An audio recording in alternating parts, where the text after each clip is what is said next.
Garden Warfare 2 can suck sometimes, but not because it's a bad game, but because you don't know what to do in it. So here are 20 options to make you excited to play.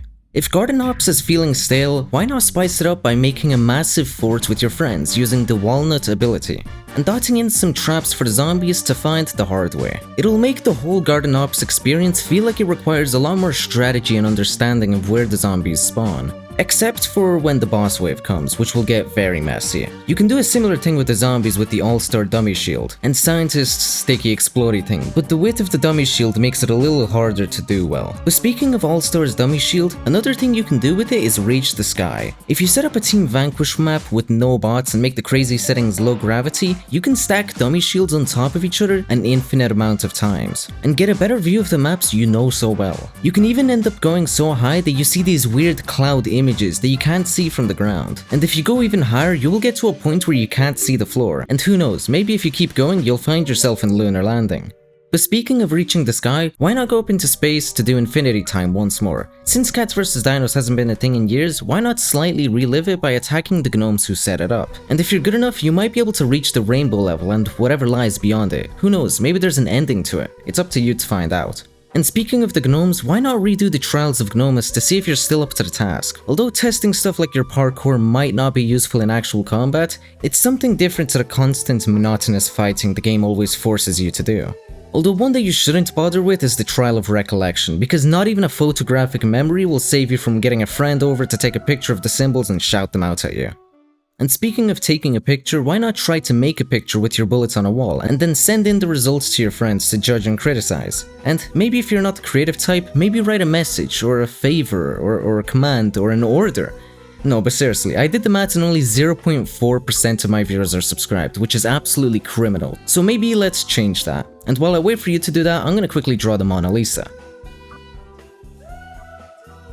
And speaking of doing something creative, why not try making your own videos on the game? It can be really rewarding seeing people watch and enjoy the videos you made on a game you're very passionate about. And if you play your cards right, you might be able to get a monetary reward for it too.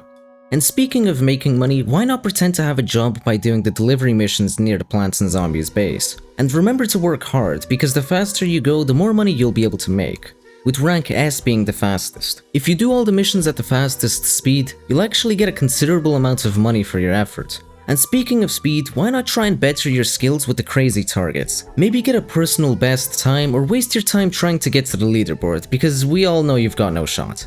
To make it more fun, try to use a character that doesn't do much splash damage, so that you actually have to aim at the targets to succeed. It will make it more rewarding when you start seeing progress with your aim.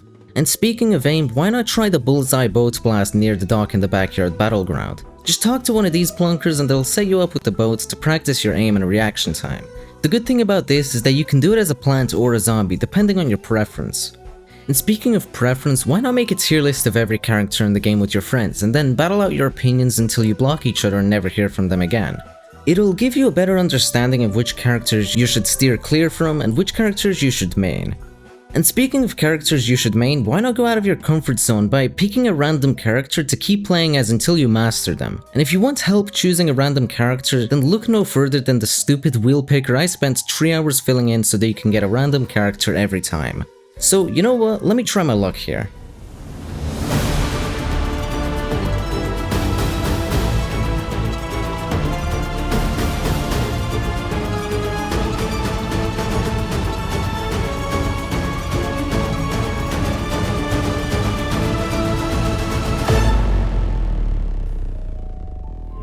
And speaking of chompers, why not set up a turf takeover match with no zombies and only chompers, and then add low gravity and ridiculously low health, and then sit back as you rack up hundreds of mindless kills. It won't be very impressive, but at least you'll hear that sweet sound effects thousands and thousands of times, am I right? And speaking of thousands, why not try to get every single customization in the game? And why stop there? I want you to get every single customization, character, ability, and minion until the sticker pack is empty and can't give you anything else but a trophy for blatantly wasting your time. And speaking of wasting your time, why not set up a football tournament with your friends and raise the stakes a little? Maybe whoever loses needs to drink a mixture of mayonnaise and water, I don't know, something to get yourselves laughing.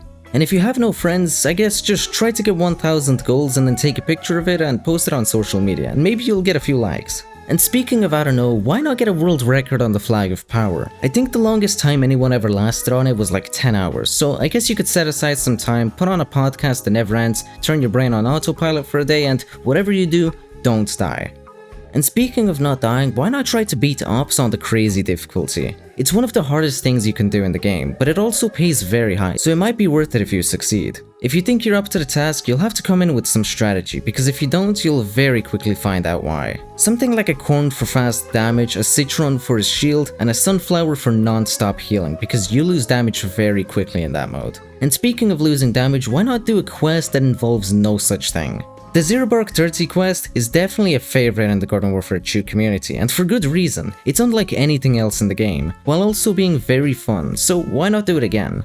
And speaking of doing stuff again, why not try to play the whole game again? If you've done everything there is to do in this game, then why not go back to the roots and start a new account? It's crazy how much stuff you forget from the story mode and other mini missions in the backyard. But speaking of forgetting stuff, let's not forget about the one thing that makes this game infinitely more fun, but is only accessible to the lucky few. Can you guess what it is? Yeah, it's mods. I mean, there's some mods that add tons of new variants and cool additions to the game that make it way more memorable and replayable. But as we know, console players can't access this, so to you guys, what I would suggest is this. Alright, so you get this thing called a right? Do that for a few months until you get anything from $1,000 to $2,000, depending on how patient you are, and then buy yourself a gaming PC and then problem solved. But if none of my last options really sparked your interest, then you're gonna wanna listen up. Sometimes when you play a game for hundreds if not thousands of hours, you get burnt out, and in desperate times like these, it's sometimes not a bad idea to just play something else. And I know, clickbait is what you're saying, but sometimes you can't make a car faster if it has no wheels. Does that even make sense? Anyway, maybe you could give Battle for Neighborville a second chance, or maybe if the mere thought of that angered you, maybe you could play Garden Warfare 1, or Plants vs Zombies 1, or Plants vs Zombies 2, or maybe a different game franchise entirely. Or, dare I say, maybe you could go outside, meet new people, experience new things, and better yourself as a person. Maybe start working out, or maybe start studying harder now for a better job in the future. And then one day, a long way away from now, you will sit back down, open up this game, excited for what's to come.